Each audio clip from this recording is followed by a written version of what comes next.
All right, folks, here we are for another session of Off the Grid. Hey, wanted to welcome my next guest. My next guest is a legendary DJ who calls Ohio home. He is a core member of the 1200 Hobos DJ Collective. His mixtape projects are classics, and he has achieved Jedi Knight status in my book in the art of being a DJ. Welcome to DJ John Doe. Hey, thank you for doing this session with me. How are you today? I'm good, thank you. Thank you. Yeah, absolutely, man. Hey, so before we go into your storied resume, man, I wanted to go back to the beginning, man. So let's start with your background on where you were born and where exactly in Ohio you call home and how long you've been DJing. Okay, so I'm actually from Cincinnati, Ohio. I was born here in Cincinnati. I was raised a military brat, so I moved around a lot when I was a kid. One of the Yeah. stops, one of those stops is in the Philippines. I was there for 2 years and graduated from high school there overseas, and then I moved back Where? here. Was it at Subic or Clark? It was Clark. Oh, It was Clark. okay. So yeah, I was there for 2 years, and I came back here for college after graduation. So I'm back here in Cincinnati. Oh, awesome, man. Hey, so that's awesome. Where else did you live as an Air Force brat? I'm a Navy brat, and I was in Okay, Subic. okay. Yeah. So. Yeah, I lived in Germany. I lived in California and Florida, and then Philippines, and I came back here. So four places. Yeah, interesting that your dad chose Ohio. Was it because of the base that was right there, and so he Actually, stayed close? it was my mother. My Oh, mother was oh, active duty. Yeah, oh. Okay, I'm sorry. yeah, that's Oh my yeah, man, that yeah. that's Yep. that's So awesome, man. Yeah, I think it's Wright Patterson, right? Is the base right, out there? right. Well, Yeah. my mother actually joined the service when I was 7. So we actually lived here Okay. as regular civilians, and then we ended up moving to Germany when I was no, yeah, I guess when I was yeah, I guess when I was 7. So I was a military brat after the age of 7. Okay. Hey, did you graduate before Mount Pinatubo erupted, or was that? Yes, I did. Yeah, before Mount Pinatubo. Yeah, I Yep. guess it had to because then it closed. Crazy. Right. Oh, that's so awesome, man. Well, hey, well, yeah, with that, how long have you been DJing? And so, did you pick that up in the Philippines or back in Ohio? I kind of picked it up in the Philippines. I had a classmate named Efren, and he kind of showed me the basics. He was more of a freestyle dance DJ, but I was more interested in cutting and scratching and things like that. So eventually, I kind of learned some of the basics from him and how to mix and how to blend and everything. And I was kind of away from it until I moved back here, and by my circumstance, I just happened to meet Dibs, Mr. Dibs, and Oh, yeah, yes, through a mutual friend named Scott. I met him, and yeah, it's kind of a blur how it happened. He saw me cut, and as I like to joke, he jumped me in, and and, and I'm a and the hobo. rest is oh, that's so awesome. And so, real quick, I want to peel back on some of the things that you had just mentioned. So, hey, so you are actually a true Ohio native, man. So you were born there and living there before your mom joined the military. And so Right. I just thought that you were a Ohio guy because your parents retired out there. But you are a true Bengals fan, and I wanted to bring up a story that you mentioned a long time ago about a game, Super Bowl 23, 1989, when the Bengals played the Niners. And so a very emotional game for you, but I remember you were saying that the Niners fans weren't really from San Francisco. And Right, they so were. Yeah, it was actually funny because I remember just being really frustrated. Like I was trying to explain to them, I'm really from Cincinnati, and some of my classmates there had never been to the States, but they were claiming like, oh, like I said, I'm from San Francisco because my dad was stationed there before I was born. Like, well, that yeah, you know, so it was a little frustrating. And then the Bengals ended up losing, and so yeah, you know, made it worse. yeah, it No, kind of and made I it worse. laugh.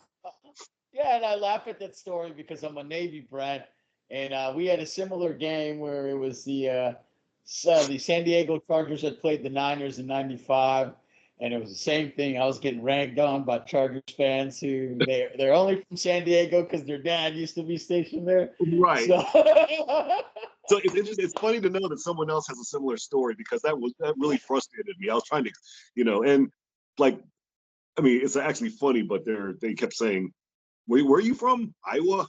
No, Ohio. Yeah, so I really enjoyed that, man. So I just, oh man, that really like it took me back to, I think I was like seventh or eighth grade at the time, but I was hilarious, man. That's Hey, funny. so how was it growing up in Ohio, man? Was the how was just a lot of Filipinos out there, or not too much, or yeah, how's your Um, experience? well, I guess when I was keep in mind I was here till I was about seven, right, and then we moved Yep. around, and and my parents had a they had a Filipino community that they were part of, Yeah. and so yeah, there were probably more Filipinos here than you think. Yeah, yeah, But sure. yeah, but there was a community of there was a Filipino community here in Cincinnati, Yeah, and there still is. And but yeah, so cool. You speak Tagalog at all? I I speak Barok Tagalog. I mean, I can You said, understand yeah, Barok.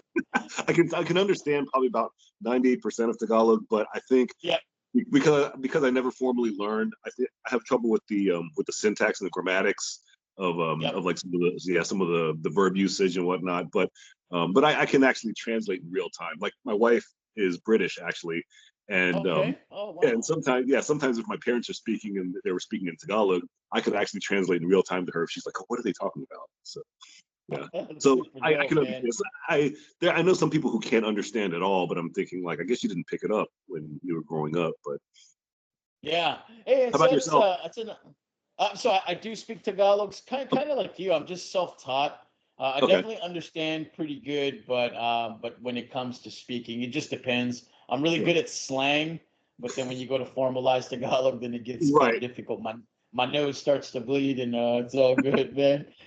But that's awesome, man. And so that's funny too. Is that okay? So you started getting interested into becoming a DJ, and so were your parents, did they get you your first set of tables, or how did you acquire your first set of turntables? Um, well, let's see. When I was in high school, my friend Efren and I think we shared a set. We had like one 1200 and then like a Kenwood turntable, right? And Belt then drive, huh? and then there was a realistic mixer that we had that we used and yeah, that's what we had. And I remember we were trying to get the photo line switches. We are trying to find some way to get them to be faster transformer switches. We were never successful in doing that, but that's something that we try to do. That was kind of my first set, and Yeah. then I probably got I went ahead and bought my first set in 90. So I guess 94 is when I bought my own set to have. So, Wow. but at Yeah, that point, it's I'd already known about like kind of the basics of DJing, but I was just kind of not really part of anything before then. Between yeah. that time. Yeah, and you had to be self-taught, man, because there wasn't YouTube at the time. And Right. I imagine too, growing up on the base, there wasn't a lot of access to DJs. And so how are you teaching yourself? That's crazy. Um, I guess yeah, like I said, when I was in high school, I was able to learn kind of the movements of like Yeah. for example the chirp and how to transform, and I Okay. was able to learn those, and to me that was more interesting than learning how to blend and mix. My friend was like, "Oh, you Okay. learn how to mix." I said, "Yeah, but I want to scratch. I want to cut." So I was able to learn the basics, and those realistic mixers had the terrible cut in time, and they were so stiff, but you could figure out the movements as far as how to do Yeah. some certain scratches and whatnot. Yeah, that's wild, man. And so what was your before you got into that, what was your introduction to music? Do you recall the type of music that your parents were playing and what you were exposed to as a young child? Um, that's a good question. My my mom is an accomplished pianist, so she liked a lot of Oh classical music. wow. Um, she tried to get me to learn the piano, but I just wasn't interested. So I cannot play the piano.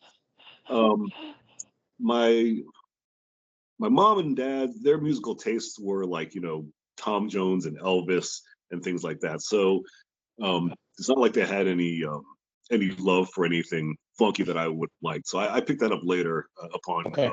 upon getting involved in hip hop and hearing how Yeah. synths were used and things like that. And so then eventually, I mean, you were introduced to rap, hip hop, and so What about that? How was the first intro to rap hip hop? How did that happen? Well, I think as far as hip hop and things like breaking, I was just never. I guess I kind of wasn't in the circle of people who were involved in that. It wasn't until yeah, I just wasn't. So I hear you. I guess I would. Let's be honest, I wasn't cool enough at that point to be Yeah, involved with all the breakers and everything. So I was kind of on the outside I look. feel you. Yeah. I So feel that. I wasn't cool enough to be involved in that. But then later on, when I say probably around '86 is when I first heard Eric B as president, and I heard the bridge, and I heard those type Yeah. of songs, and I really kind of gravitated toward that sound, and I liked how they were rhyming, and it just sounded so different than things from before. So Yeah. yeah, so yeah, those that was probably my introduction, and then hearing um, LL Cool J and Public Enemy, and Yeah. those type of artists.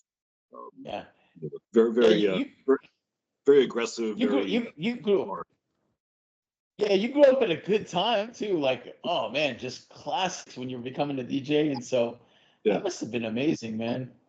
yeah. When we lived in Tampa for a time, and one of the DJs who had a radio show there, his name was DJ Kenny K, and he was an affiliate of Digital Underground.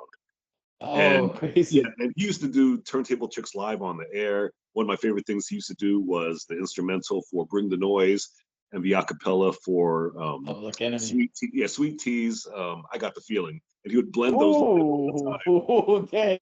Yeah, and he would Yeah. do that live on the air, and it was really so cool to hear.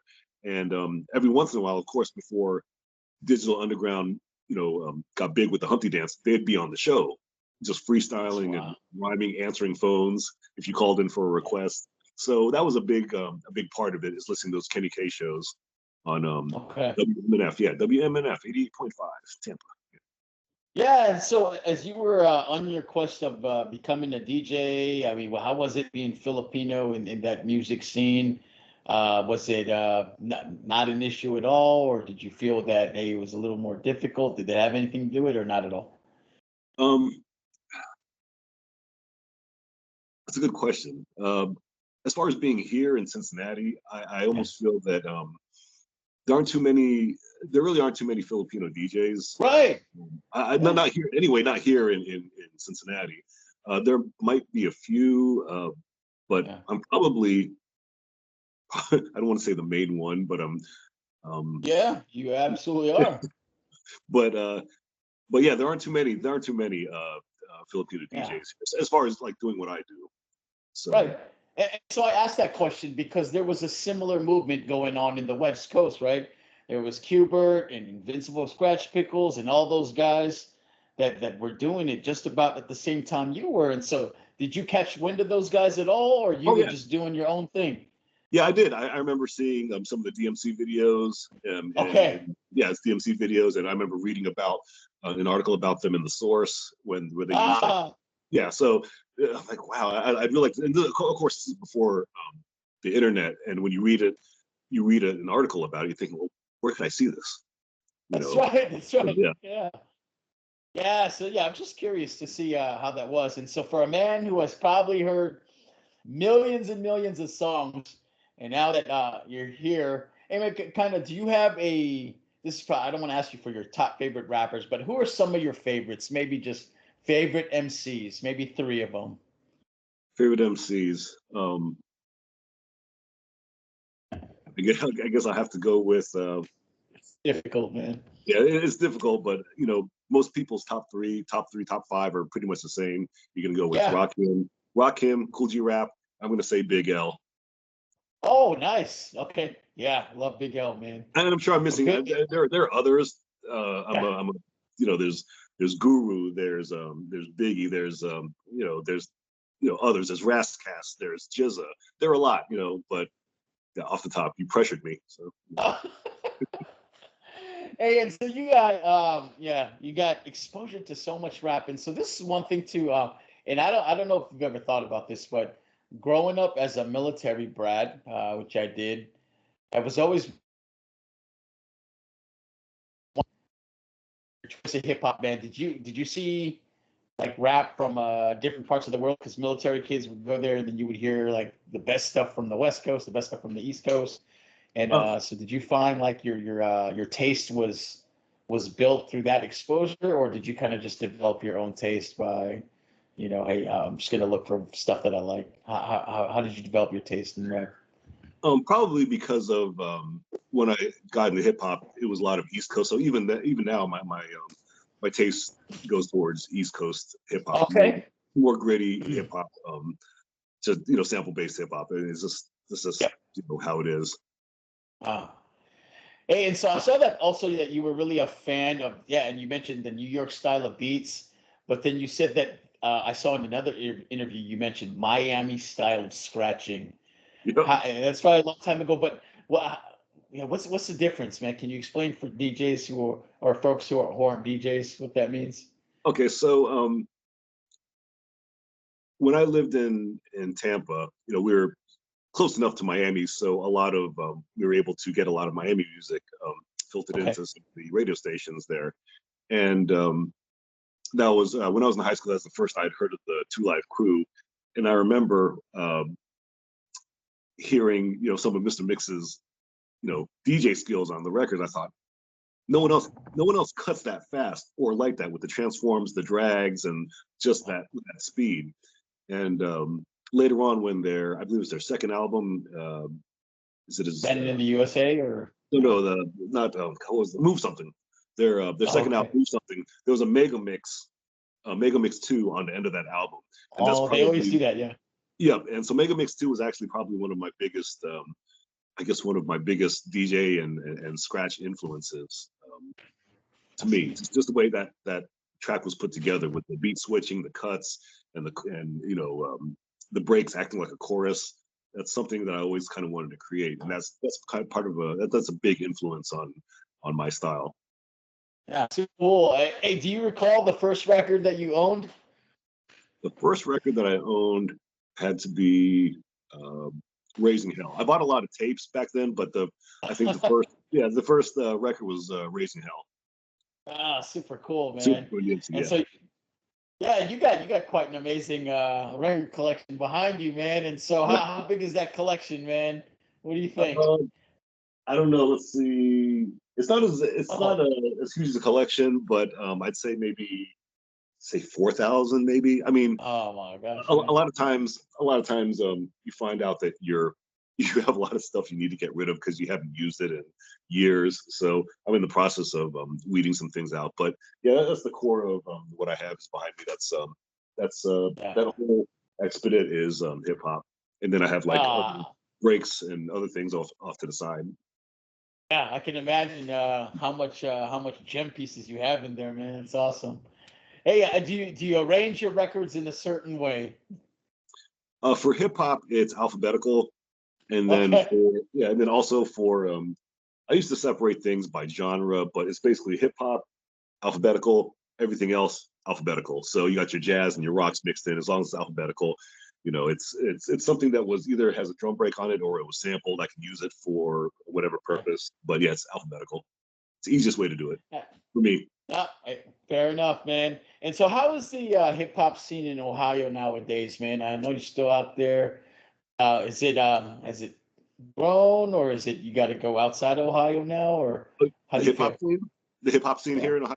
Um, uh, that's a good question. I'm really not so much an active. Believe it or not, I'm kind of not really an active part of it. I DJ'd Okay. for a group here called Sons of Silverton Okay. for about 3 years, and but other than that, I really any events here in Cincinnati, I kind of go really as a fan because I still am a Ah. fan. Yeah, still am a fan of hip hop and music and going out to run into my friends and hang out with them and enjoy whatever the event is. But that's more so than me trying to needing to be on stage and let me get on the turntables. Let me cut. Yeah. I'd rather just kind of hang out. I mean, I'm kind of a low profile guy. Okay. Oh, hey man, you deserve that status with all everything that you've done, and so man, just an amazing career, and so I want to now recall just the time that you when you first met Mr. Dibbs, and how did that happen, man? I know you mentioned that you guys did a show together back in the day, but how was that introduction, and how was it working with Dibbs? Working with Dibbs is not enjoyable. Oh, why do I say that? If he sees this, he will vouch for that. he he still remembers this, and this was probably, God, this might have been over 20 years ago. He still remembers this. Okay. I was recording something. He was helping. He was kind of helping me engineer something that I was doing scratches for. Okay. There was a skip in the record, so every time I tried to do the cut, the record would skip. And he kept yelling at me to do it right. And then and then he moved me. He like just shoved me out of the way and tried to do it. He couldn't do it because the record was skipping. So he picked up the record and he threw it at me, and he missed me by this much. He still Oh remembers it. man. But no, this is cool. We go back to, like I said, 90. I say 95 is when we met. Man. But we don't see each other very often, to be honest. But yeah, we're still crew, you know. Yeah. As you're older now, things change, and family and life happens. But man, that's just amazing. The start. And so, can you explain real quick just the origin of 1200 Hobos, how that became, what it was, your invite into the crew, just for some historic reference. Okay, so 1200 Hobos actually started with Mr. Dibbs and DJ Skip. I believe they were roommates at the time, and they started off the crew, and they came out with the first Hobo tape, which is Tape Skills Techniques. That was the first tape they put out, and I think I want to say that was in like maybe 93, 94, Okay. and then I met Dibbs in like 94, 95, and so the history, like I was basically the third member of the crew, and then he started letting some other people in. So, but really, as far as the original 1200 Hobos, it would be Mr. Dibbs and DJ Skip. Those are the two original ones, and then I was the next one that he jumped in, and then Fantastic, and then I man. started just kind of repping for the crew. Yep. Yeah. Oh, super cool, man. And so it's awesome too, Mr. Dibbs. Everybody knows Scribble Jam. You're in Cincinnati, Ohio. And so how many of those things did you go to? Oh, which one? The Scribble? Sure. Pretty Have you? much, yeah, pretty much every year I was there. Please. They usually Oh, needed my assistance with things here and there. Sometimes I would man. judge the DJ battle. Sometimes I'd be making sure the turntables are in the right spots for the DJs. But yeah, it was that was a time. I mean, there'll never be another one. No, and I saw that they were working on a documentary for Scribble Jam. So you're actually the first person I've ever talked to that had his hand in helping to organize it. Right. And so, what was the organization of Scribble Jam like? How much planning in advance did you guys do? And what was the aftermath when everybody left? How much cleaning did you guys have to do? Well, well, as far as the organization, there were I believe there were three people who were really involved, and that would be Fat Nick, Tony Heights, and Mr. Dibbs. Those are the three main ones who really Okay. put everything together. I was just kind of one Okay. of the guys who let me know what you need. Let me Yeah. know if you need to. Yeah, let me know if you need to pick up tables for the vendors. Let me know if you need me to, a set of turntables. Let me know if you need, whatever. I would just do whatever, you know, was needed. So I wasn't really Yeah. there for a lot of the organization and planning of everything, but I was there Okay. for whatever they needed. You need to pick up so and so from the airport or whatever. Yeah. Yeah. Oh man, those are who's who in the hip hop scene, and so yeah, just amazing. And I look forward to that documentary coming out, man. And so again, you mentioned the first tape skills and technique, the mixtape that came out in the early '90s. So what motivated you to start doing your own mixtapes?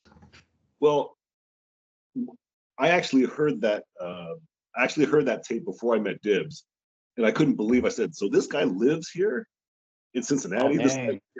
And I remember just hearing some of the ideas that were on that tape. And I thought, God, these ideas are sick. You know, this is something I feel like I could have come up with in you know, in a different way somehow. And so that was actually a big influence as well. Like I always wanted to say that my biggest influences as far as me DJing were the Tape Skills Techniques tape, Okay. the Mega Mix 2 from the second Two Live Crew album, Wow. All right. Ice Cube's Jacking for Beats song, Oh, yeah, I can see that. Dope. and Gangstar's Hard to Earn. You see it back there. Gangstar's I Hard to love Earn. it next to the Wu-Tang. Yeah. So Oh, those four, if you take all those concepts and all those skills and just the way those things are put together, those four things are probably those definitely are my biggest influences on how I record and how I put things together. oh, that's so wild, man. And so it's great. And I saw too in another interview that you used to just when you were making your mixtapes, it was the turntables, a mixer, and then an analog multi-tracker when you made the tapes. And that's Yep. straight to cassette, man. That's Right. pretty difficult. I imagine it's all digital now, right? I mean, you got, Yeah. you know, I use a digital multi-track. Yeah, now. Okay. But did you when you put out Popular Fallacies and Last Amateurs, were those on the analog multi-tracker? They Or were. whoa, Yeah, crazy. they were. Yeah. Holy cow, Yeah. man. A lot of people asked me That's when that came out. A lot of people said, "I'm just curious what software you used." I said, "I didn't." Oh, and then you did the mixing and mastering too. Yes. Well, I actually I Okay. sent it out to be. I mean, just like the old school days, I sent it out to be mastered from Oh, the right. studio. Okay. Mhm. But yeah, I did the mix Now, down here, and then the mastering was done in the studio. yeah, and I saw too, like, so are you a perfectionist when it comes to putting these mixes down? Or are you I'm at an 80% solution and I'm okay with that? How intricate are you when it comes to having to put together that final sound? I'm good with 40%. I'm just kidding. No, well, it's funny because it just needs to sound right. It needs to sound on Yeah. beat, and there have been some instances where maybe I don't know, maybe my hand was a little bit slow on the cut, and I thought, but that sounded okay. I might just leave that in there. Okay. Or maybe I don't know. I mean, I've kept mistakes that sounded good in my mixtape, Oh, okay. and even thinking to myself, I don't even know if I can replicate that. I don't know how that Right. happened. I don't keep it in there. Uh, yeah, and so because I saw that the Last Amateurs mixtape was one that you started in 2004 and then it didn't come out till 2007. And so and I thought about it. I was like, oh, I wonder if he's like a super perfectionist or did just life happen and what delayed the release of Yeah, the Last Amateurs mixtape. yeah, it was a little bit of both. I mean, I remember sitting on segments for a while because I Okay. just couldn't figure out what to scratch, how to scratch, and how I was going to fit everything in. Because Okay. I don't one thing that I don't do, I don't just throw on random beats and scratch or fresh. I don't do that. So everything is very kind of calculated and Yep. everything has a reason the way. So I don't just usually pick up random sounds. Very rarely do I do that. Actually, I don't at all when I record. Everything has a reason for being cut or inserted or flipped somehow, right? Yeah. So as far as that delay, I think it was a little bit of just making sure everything fit right, and did it sound the way I wanted it to sound. Number one, and the other thing was I got married in 2004, Okay. so yeah. So after I got married, it's like I was still working on it from time to time, but of course I had to learn not to dedicate all my time to being here in the studio and working, right? So Yeah. you know, Oh man, and so yeah, let's talk about just your methodology in putting these mixtapes together. I've seen famous pictures of your notepads that are all sketched out, and so is it still like that today? How much time does the planning process take when you're putting down these crazy mixtapes? Because it's very complex. That collage of sound that you put together, so complex. So how much do you put into the methodology? It looks really time consuming. it can be time consuming. Usually I start with one idea, and the one idea is right here, and I kind of go linearly this way, and I'm thinking, okay, what can I? And maybe I work backwards from that one point. Like, what could I have done to lead up to this point? And then I kind of backtrack, and that's kind of how it all begins. Sometimes I'll write it out. I used to use a notebook. Actually, I still do kind of use a notebook, but Okay. I went up to a whiteboard because I was using so much, I was using so much paper. So I went to an erasable whiteboard to jot ideas down. And once those ideas have been laid down, I, wipe it new and anew and start, with fresh new ideas. But a lot of times I just, I write it down. I write my ideas down, and then I kind of map it out. And I don't know if people notice, but I only work on 16 bars at a time. So usually, if you listen to some of my work, Okay. you'll hear like after 16 bars something changed. So I pretty much work within 16 bars. So 16 bars will be this, then on to the next 16, on to the next 16. I'll have to go back and now listen to it now that I know that. That's crazy. Yeah, Okay. you'll kind of see how things kind of change. Like maybe some things will occur within those 16 bars, but then after that 16, then it kind of moves on to another idea or another beat or something else. Yeah, pretty cool, man. And so yeah, again, just your work, man. I'm always fascinated with just the complexity of it. And I've got your 7-inch illust, the illust, Okay, and you know how it runs. I own 2 copies of that. okay, cool. Yeah, yeah. And then congrats on the re-release of your AM sessions while you were sleeping mixtape with I Had an Accident Records. We put some stuff out with them, and Damien is a super cool guy. Yeah, he is. Yes. Shout Yeah, out to and so Damien. yeah, and how did that happen, man? So how did he approach you, or you Yeah, know? yeah, he did. He approached me about putting out a cassette, and I thought, well, I don't know what what I could put out because I hadn't really been working on anything that was full length because my last few releases have been short, 10-minute, 10-minute projects, 10-minute tracks, Right.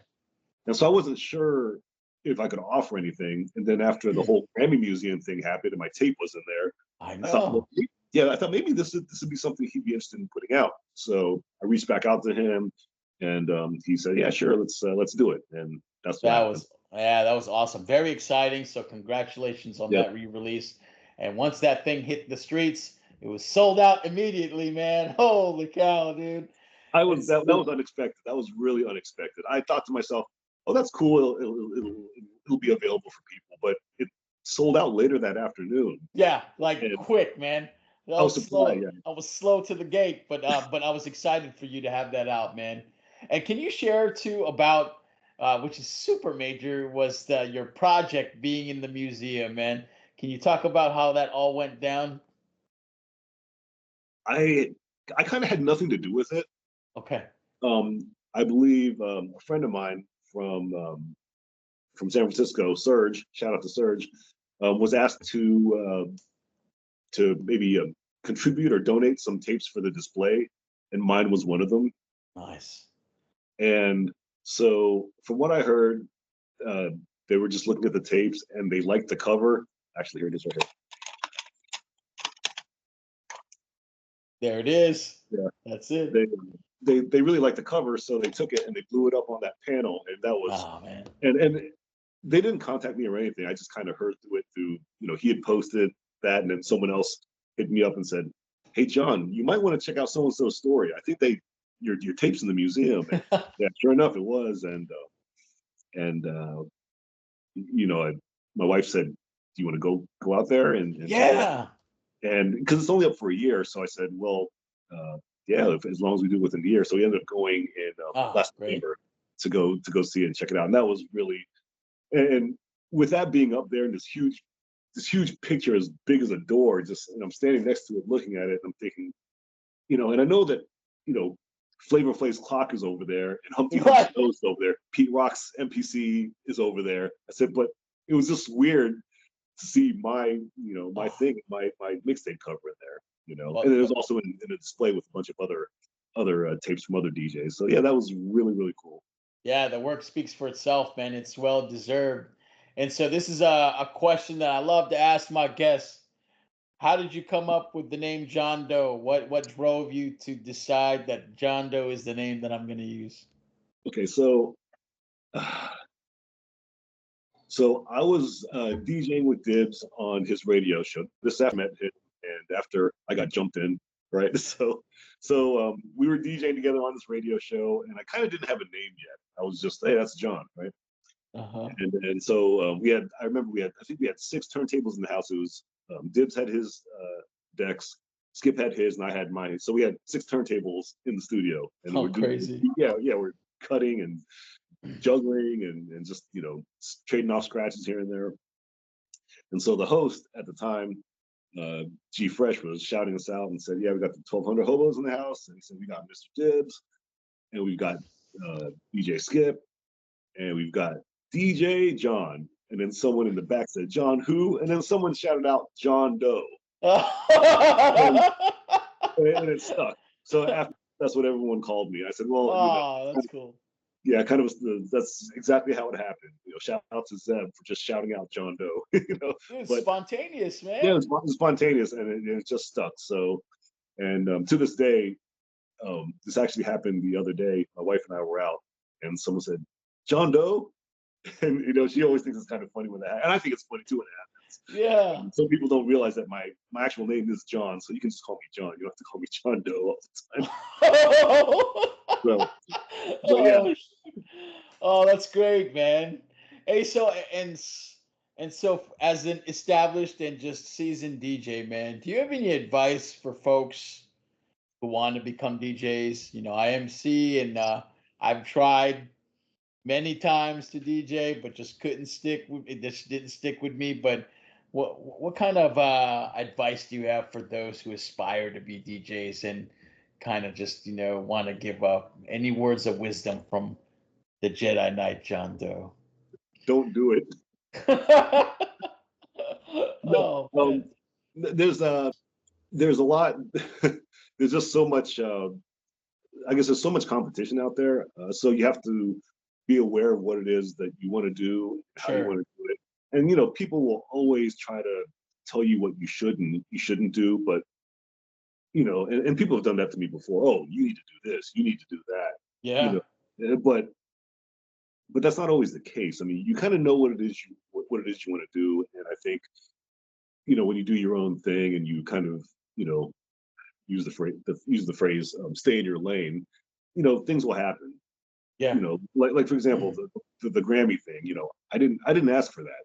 I didn't force that issue. It just kind of happened. There are a lot of things that have happened that way. Also, it's just like, like I said, I'm kind of a low profile guy. I don't shove it in everyone's face. I'm a DJ. People know. No, I Right. really don't. So a lot of these things happen just by circumstance and just by me. Like I said, just putting in the work. And if you put in the work and you do things, people will recognize it. I mean, I'm still amazed at how that AM Sessions mixtape is still considered a classic after it's 24 years old. I put that out like several years, like a lot. 24 years ago, I put that out. So the fact that people think it's a classic, I think that's amazing. I'm proud of that. Absolutely. Definitely. Yeah, definitely should be proud of that, man. And so, hey, thank you for sharing that, man. And so, yeah, man, just keep doing your thing. And so, with that, I mean, I'm sure you spent thousands and thousands of hours practicing, but did you ever dabble in any other element of hip hop? No, I'm I'm I'm terrible. I'm terrible at public speaking. Believe it or not, I'm terrible at public speaking. So I wouldn't have been a good MC. I was just not very athletic as a kid. So breakdancing was out, and not very artistic as far as painting and whatnot. So I was just not good at any of those things. Hey, and you killed it, man. Master level status on DJing, man. So that's awesome. And I heard outside of music, man, you are an environmental chemist. Is that true? Are you still that? And You're not supposed to know that. Yes, I am. oh my Yeah, God. and I Okay. I work in the laboratory. I'm an Nice. I'm an Oh, environmental analyst. Yep, as dude, well. 20-pound brain. And so where'd you get your degree from?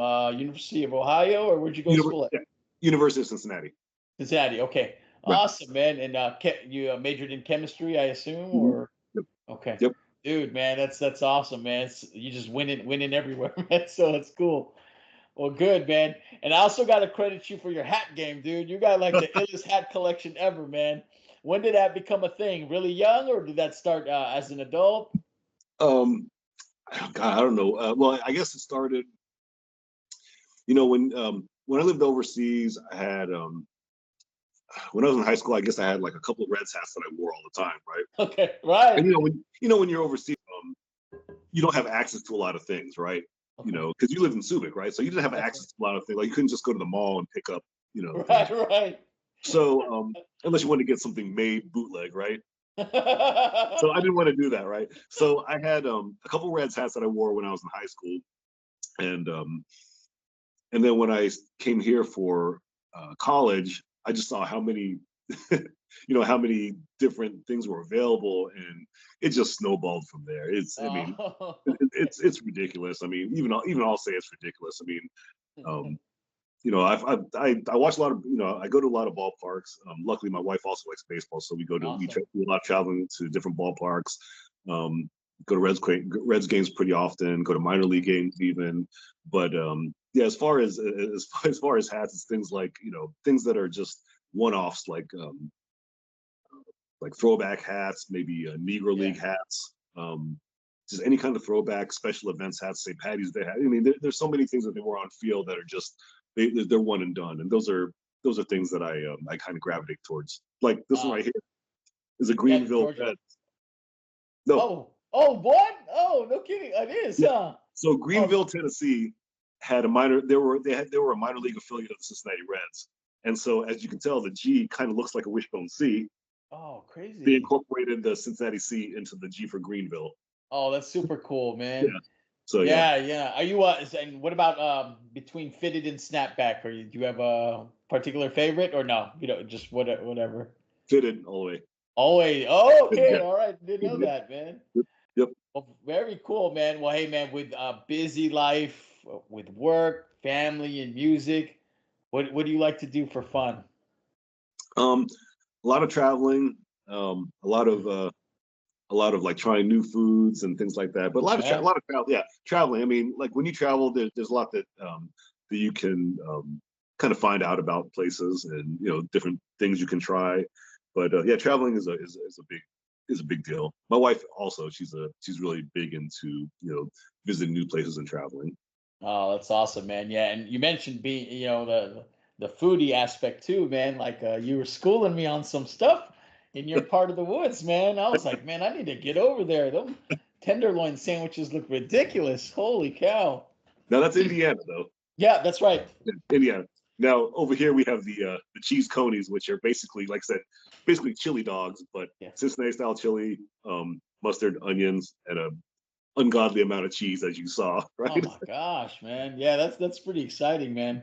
And I always find that just the fun part of visiting different places. What are unique to that place that you're visiting? And so Right. yeah, just I haven't been to the Indiana, Ohio parts too much, and so that was kind of cool to see. And the names for them too always intrigued me. Right. So, so super cool, man. Well, with that, hey, thank you so much, man. You just got um, just your body of work that it circulates and will live forever. Has always been amazing, man. And I appreciate you repping for the Filipino crew, man, and just repping for hip hop in general. It's awesome, man, and just so much to listen to, and you got to listen to it carefully to appreciate the complexities in the projects that you put out. So thank you for that. And with that, I want to move into just some of the more lighthearted questions that I like to do at the end of the interview. I never tell anybody about, but just want to catch you off guard and see what your personality is like, man. So Oh no. John Doe, he said that you're kind of a recluse, but let's see what kind of sense of humor you have. What is your favorite comedy movie? I'm gonna go with airplane. Oh, good. Classic. That is definitely a classic. I like it. Leslie Nielsen.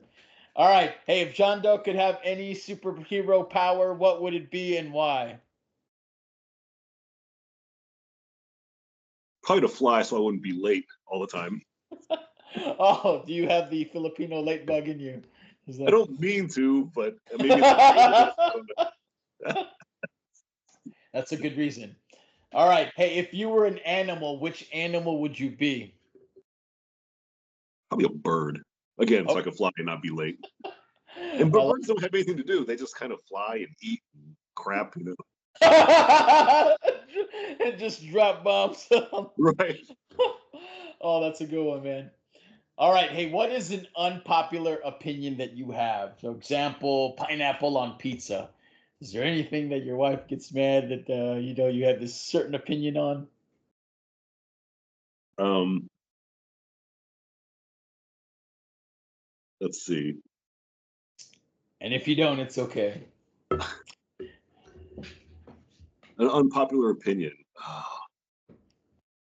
don't know if I can't think of one off the top of my head. You caught me off guard with that one. Yeah, no, hey, maybe it's fitted versus snapback, but let's answer that. Does John Doe like pineapple on his pizza? He does not. And it's gotta be New York style pizza, period. Oh, okay. So you don't like the thick crust. It's got to be the thin. Oh, no kidding, huh? Yeah, New York style all the way. Okay, hey, I like that. All right, man. Hey, they're gonna do a movie about John Doe. Tell me which actor you would cast to play you. What's that guy's name? Is it Dante Bosco? Awesome, man. All right, that's great. You know what? It's funny. Hold on, real quick. It's funny. There was a time when people confused me for Babu. Oh, you talking about Bamboo, the MC from LA? No, DJ Babu from the Beat Junkies. Oh, Babu from Beat Junkies. Oh, Yeah. no kidding. Oh, Yeah. man. Someone came up to me at an event, at an event and said, "Are you Babu?" And I was like, "No, I'm not." So And I'm Filipino, so I can tell you guys apart, man. So right. no, that's hilarious, man. Okay, so you got actor? No. Oh, Dante Yes, Bosco. Dante Bosco. That's a good choice, man. All right, hey, you're a DJ, man, so you understand that music can move the crowd, right? The mood of the crowd depends on the music that you play. As a DJ, if you could choose one song to play every time you walked into a room, what song would you choose and why?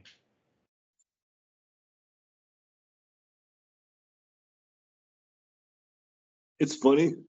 It's not a hip hop song, but I've seen the reaction from people when this comes on, and I'm gonna go with "I Can't Wait" by New Shoes.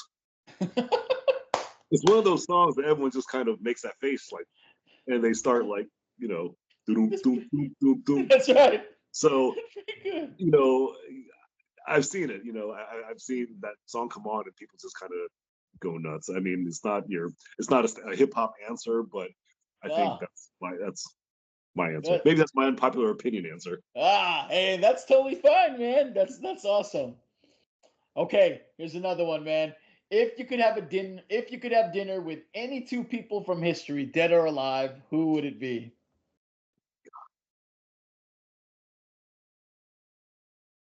Any two people from history. I was not prepared for this line of questioning.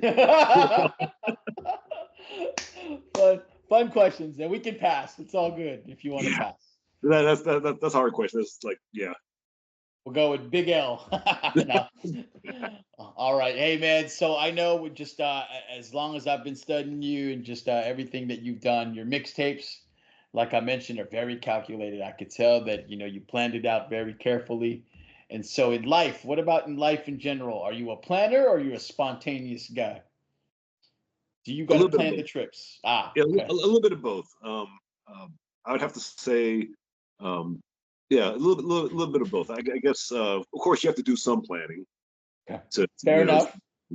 but once you get like, I think you really have to get some planning to get to the place, and then once you get to the place, you can be spontaneous I like it.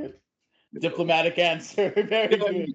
but it's true though. You have to plan, but then you can after all the important things are planned, Yeah. then you can go have fun and be spontaneous. Fair enough, man. All right. Well, hey, man, thank you again for being an inspiration to many in the DJ field and repping the Filipinos, as I mentioned, in the hip hop communities and blessing us with all your amazing projects. Are there any special events or projects that you have coming up that you want to tell folks about? Well, let's see. I'm always working on new tracks, so just keep a lookout for those. I usually Yeah. just kind of announce it usually through Instagram or Bandcamp if I have a new project coming up. Um, so yeah, I'll always have kind of things in the mix that I'm working on And so I have a couple projects I'm working on right now, very similar to the things I've released before. And usually those things start with concepts, and sometimes those concepts fall a little bit flat, sometimes they're great, and I kind of expand from there. So there's that. And then also I will be playing in Memphis later this month. So Oh, very cool. Yeah. Right on, man. Well, with that, hey, thank you again. And thank you again for making time to speak with me. Are there any final words before we close this amazing interview out? No, unless you have any other questions. No, that's awesome, man. Thank you again. Okay, no problem. Let me stop.